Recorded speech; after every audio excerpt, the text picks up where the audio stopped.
Hello guys and welcome back to Reading Club. Today I'm going to read you the 39th story, Treehouse, Chapter 7, 8, and 9.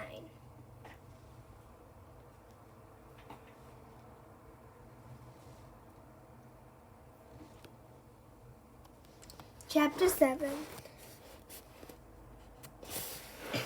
Jill's house. We walked with Jill back to her house. It may look small on the outside, but it holds a lot of animals on the inside. There are 2 dogs, a goat, 3 horses, 4 goldfish, 1 cow, 2 guinea pigs, 1 camel, 1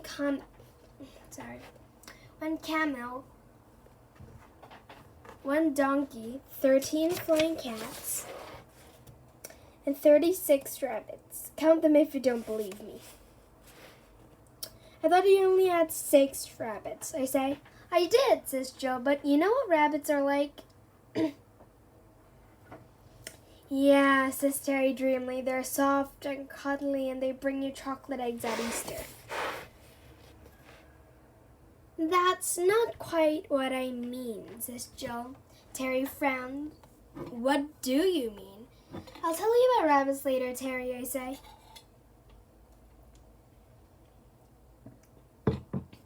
Cool, says Terry. Where do we sleep, Jill? You and Auntie will be sleeping in here, she says, taking us into a bedroom just off the living room. And where do all the animals sleep, I say. Jill is talking, but it's hard to hear her.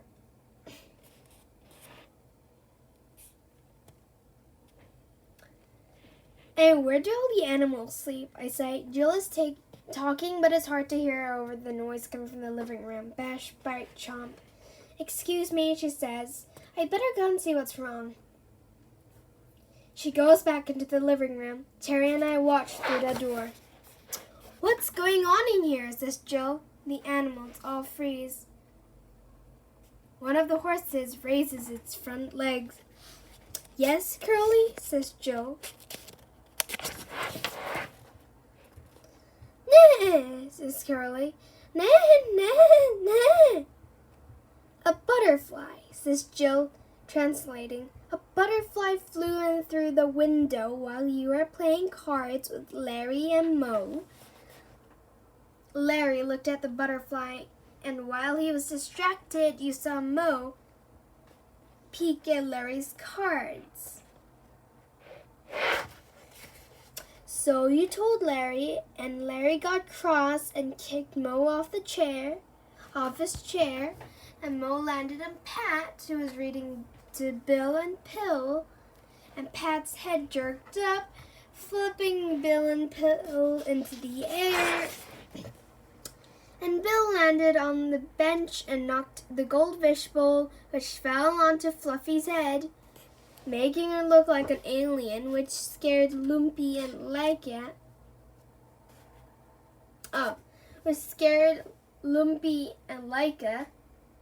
Bark, bark, bark.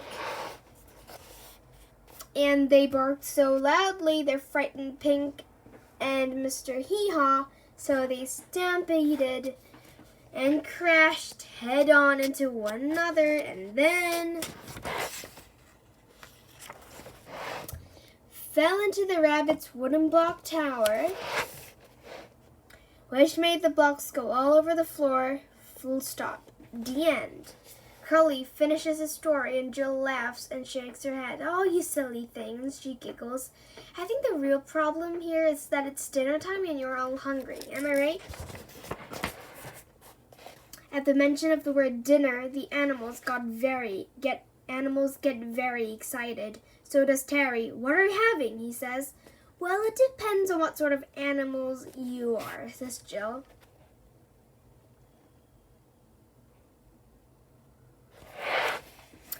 The cats eat fish.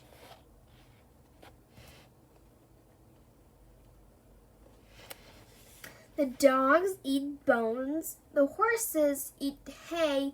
The rabbits eat carrots. The cow eats grass. The guinea pigs eat lettuce. The goldfish eat fish food. And Manny, well, he eats everything but then he is a goat.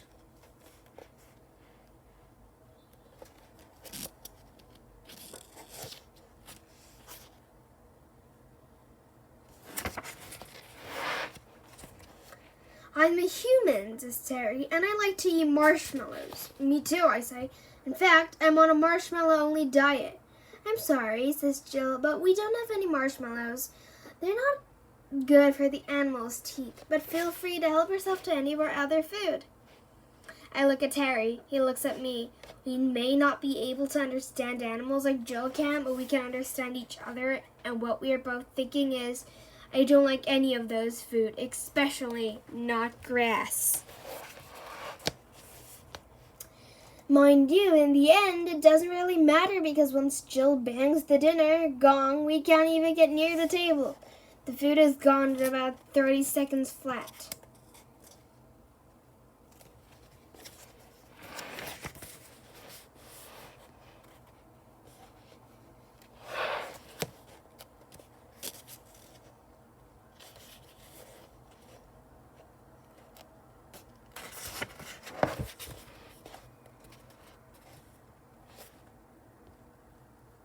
After our no dinner, we all played a game of pin the tail on Mr. Hee-Haw, which is kind of fun until Terry accidentally pins the tail on Mr. Hee-Haw's nose, and Mr. Hee-Haw gets mad and bites Terry on the hand. Ouch! Chomp. Luckily, Jill has the rabbits well trained in first aid, especially in how to treat donkey bites. I guess they must get a lot of practice around here.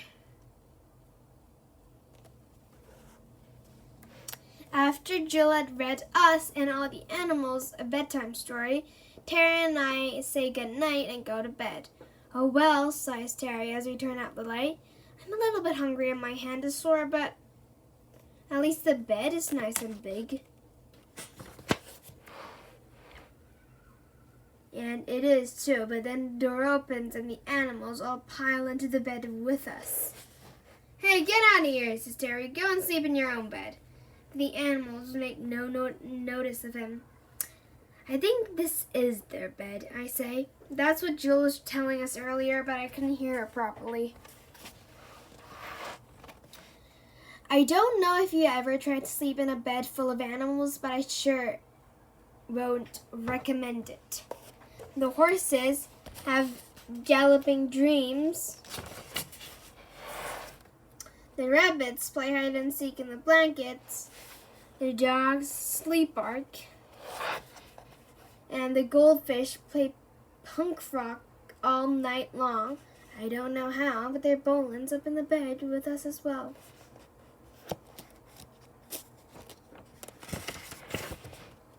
Things don't get any easier in the morning either. There's only one toilet.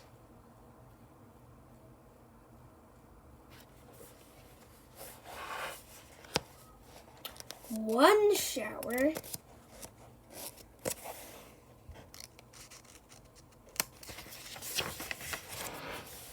And one bowl of porridge. Sure, it's a big bowl, but it's animal flavored. Yuck.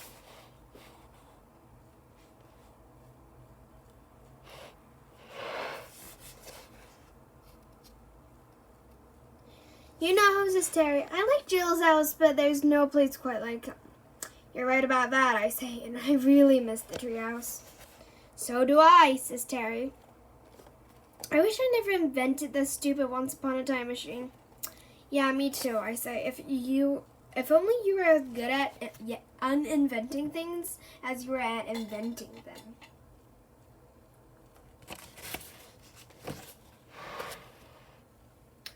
Oh, you mean like Professor Stupido, says Terry. Who? I say. Professor Stupido, the famous uninventor, says Terry. Ah, I say, very funny. I'm not trying to be funny. He says, there really is an uninventor called Professor Stupido. And that's crazy, I say. You can uninvent things. Oh, yeah, says Terry. Well, what about Frogpotamus? What about frogpotamuses? Frogpotamuses? I say, there's no such thing. Not anymore, there's not, says Terry, thanks to Professor Stupido. He uninvented them all, every last one. He hands me a comic and says, here, read this. It'll explain everything. The incredible true adventures and amazing uninventions of Professor Stupido, the greatest uninventor in the world. You foolish Earthman, don't you realize I could uninvent you all with a snap of my fingers? Hey, look out, if he sees you, he'll uninvent you. Chapter 8, Professor Stupido's Story.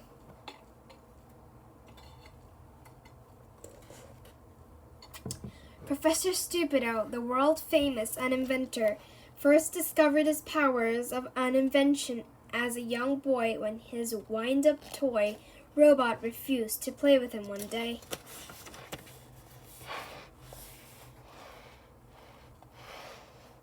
In a rage, he grabbed a hammer, raised it high above his head, and with one mighty blow, uninvented his toy robot forever.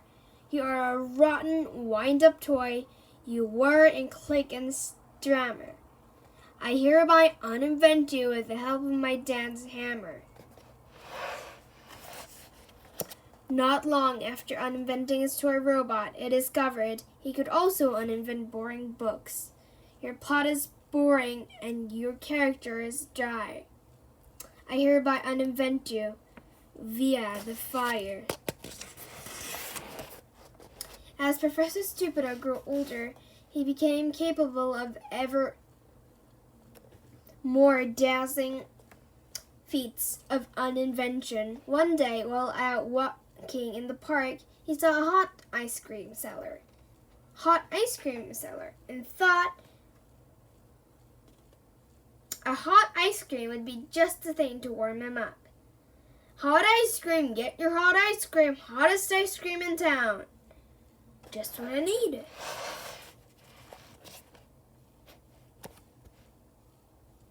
Unfortunately, the hot ice cream was so hot that it burned Professor's tongue, and in a fit of rage, he uninvented hot ice cream on the spot.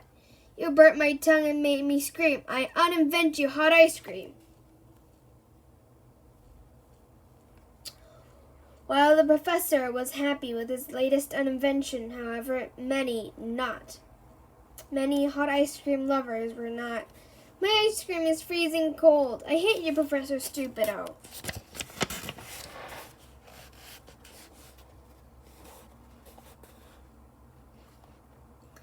Not long after uninventing hot ice cream, Professor Stupido's increasingly amazing powers of uninvention were put to the test when he was bussed by a gang of flying beetroot riders.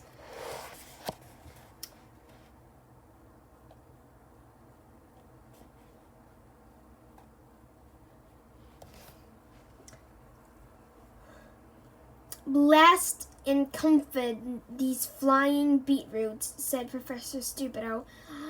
I've a good mind to uninvent them once and for all. You can't uninvent flying beetroots, old man, says one of the beetroot riders. Flying beetroots are here to stay. Oh, yeah, said Professor Stupido.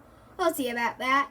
Stupid flying beetroots whistling through the air. I hereby uninvent flying beetroots everywhere. Suddenly, there was no such thing as flying beetroots anymore, and the surprised ex-flying beetroot riders fell from the sky and crashed to the ground.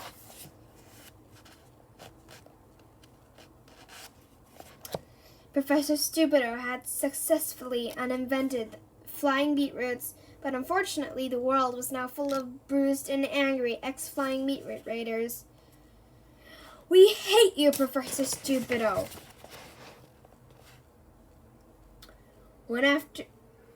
One afternoon, Professor Stupido was out taking his daily stroll, thinking of new things to uninvent, when a 10-ton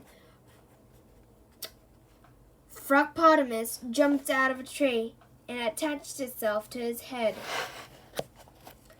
Bless and comfort these stupid frogpotamus, always jumping out of trees and attaching themselves to my head, yelled Professor Stupido. I'm going to invent the lot of them, and so he did. Of frogpotamuses, I am not a fan. Cease your existence as fast as you can. Not everybody, however, was happy with the professor's latest invention, especially not the Royal Society of Frogpotamus Spotters.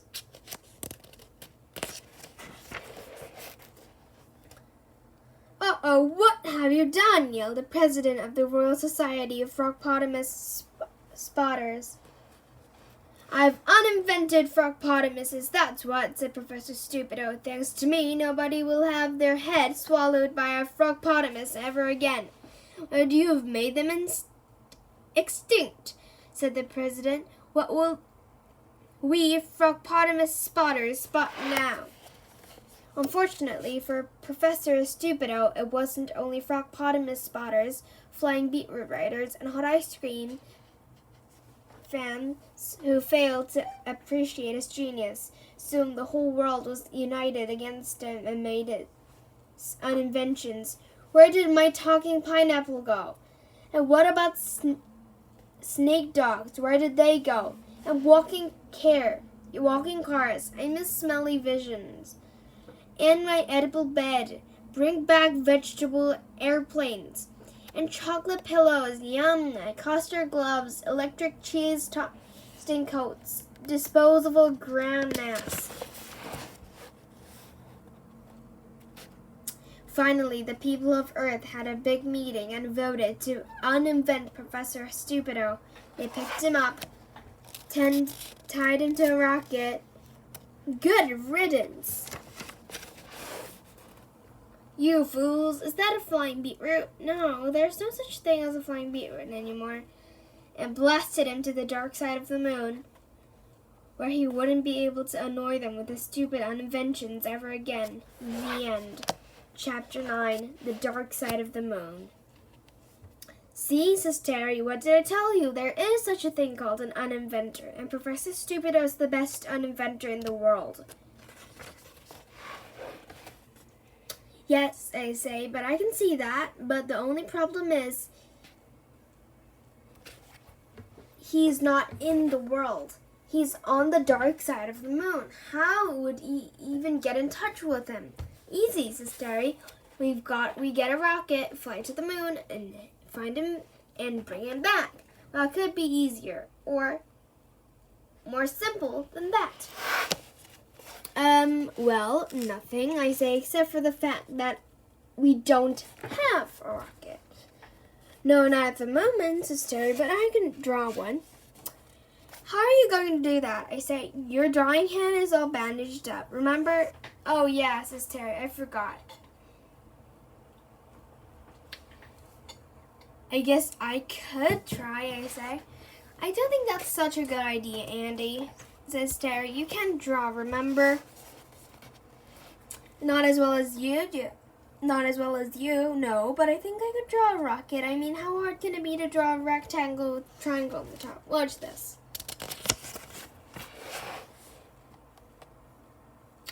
I pick up a pen and draw a little rocket, but it's not quite as easy as I thought. No offense, Andy, says Terry, but that's pretty much the worst drawing of a rocket I ever seen. There's something wrong with the pen, I say. The pen is fine, says Terry. I think it's you that's the problem. But I've got an idea. How about I do a dot-to-dot rocket? Then all you have to do is join the dots.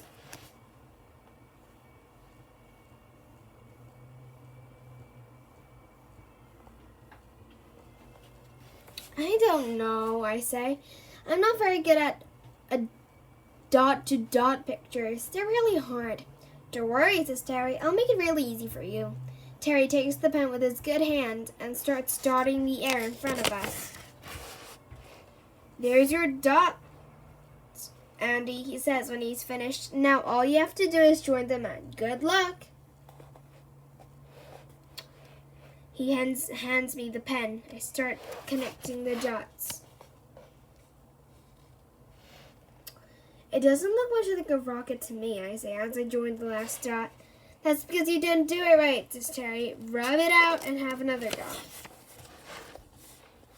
I try again, but this time it's even worse. Quit mucking around, Andy, says Terry. I'm not, I say, rubbing out the lines. Let me have one more go. This time I try curvy lines, but it still doesn't look much like a rocket. That's hopeless, says Terry. Why don't you just follow the numbers?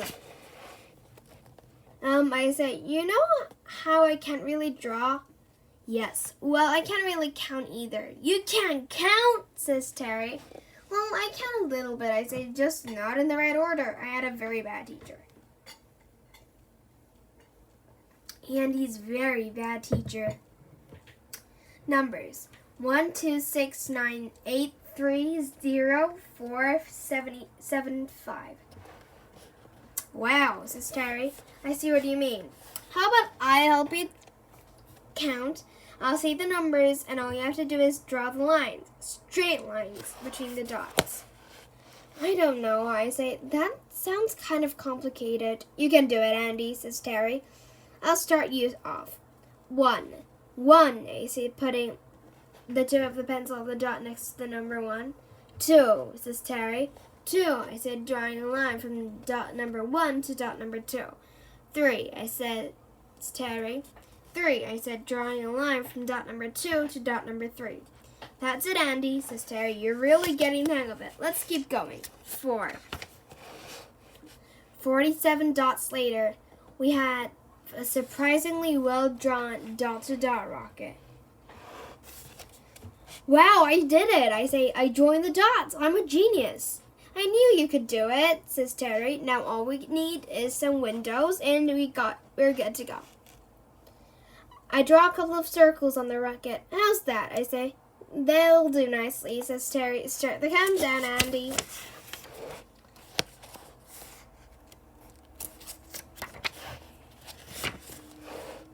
6, 8, 9, 4, 3, 10, 1, 5, 7, 2. Blast off! Yee-haw! The day our rocket went completely out of control all over the universe and then crash landed on the moon. Earth. Idiots! Saturn. Tiny planet. Planet Terry. Ice Donut. Very big planet. Bill and Pill. Spaceship. Planet Andy. Weird thing. Idiots. Orange. Dark side of the moon.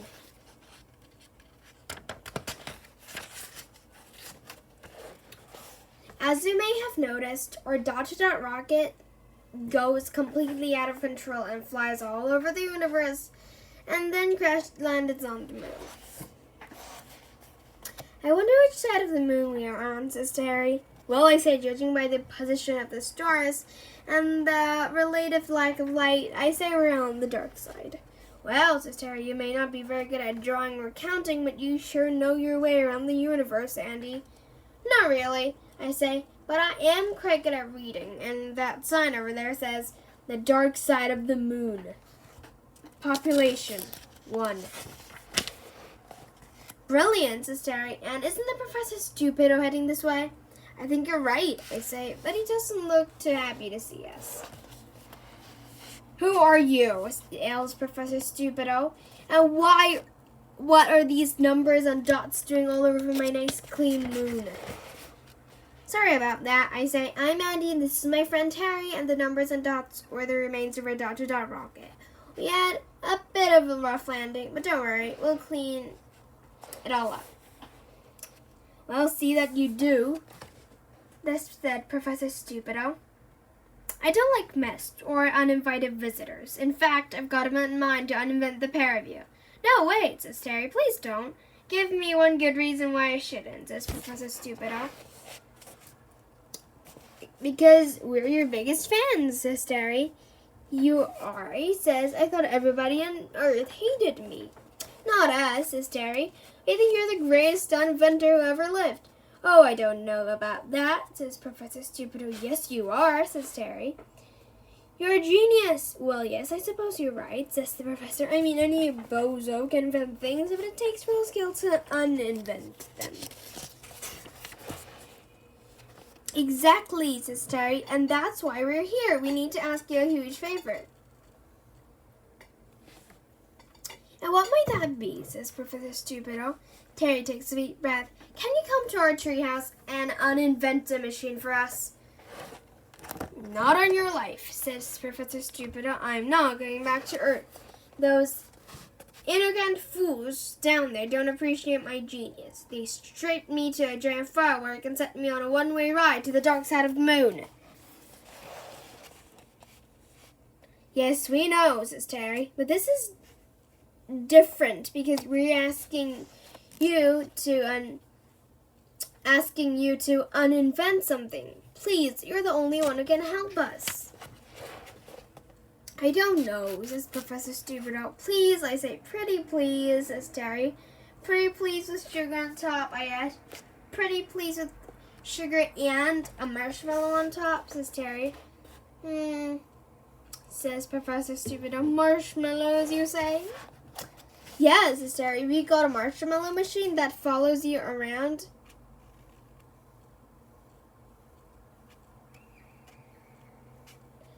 It fires marshmallows into your mouth whenever you're hungry. Well, I can see why you would want me to invent a machine like that, says Professor Stupido. It sounds very annoying. No, not that machine, I say. We like that machine. It's the once upon a time machine we want you to uninvent. A time machine, says Professor Stupido. I've always wanted to uninvent one of those. No, says Terry, it's once upon a time machine. I invented it to write and draw books, but it's taken over and won't let us back into our treehouse because it thinks it writes better books than we do. That's outrageous, says Professor Stupido. Machines need to know their place. It would give me great pleasure to invent an upstart machine like that. So you'll do it, says Terry. Yes, I will, says Professor Stupido. When can we leave? Just as soon as we get our rocket back together, I say. Terry and I collected all the numbers and dots and redraw our rocket as fast as we can before Professor Stupido changes his mind. It's not long before we have a brand new rocket ready to take us all back to Earth.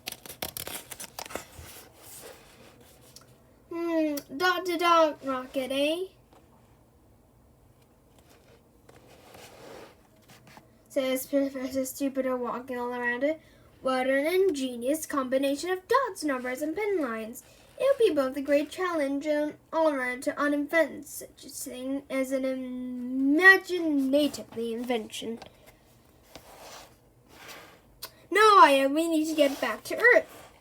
Relax, chuckles Professor Stupido as we all climb into the rocket. I was only joking. I think you'll find that as well being the world's greatest inventor, I also have the world's greatest sense of humor. Okay, Andy, says Terry, stir the countdown. I concentrate as hard as I can and began.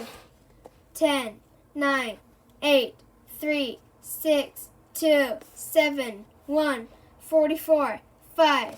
Blast off! The day our rocket went completely out of control and flew all over the universe and crash landed on Earth, dark side of the moon. Horsehead Nebulia, Space Bell, Planet Ugly, Planet Handsome, Runaway Toaster, Black Hole, White Hole, Large Vanilla Slice, Andy's long-lost skateboard, Earth.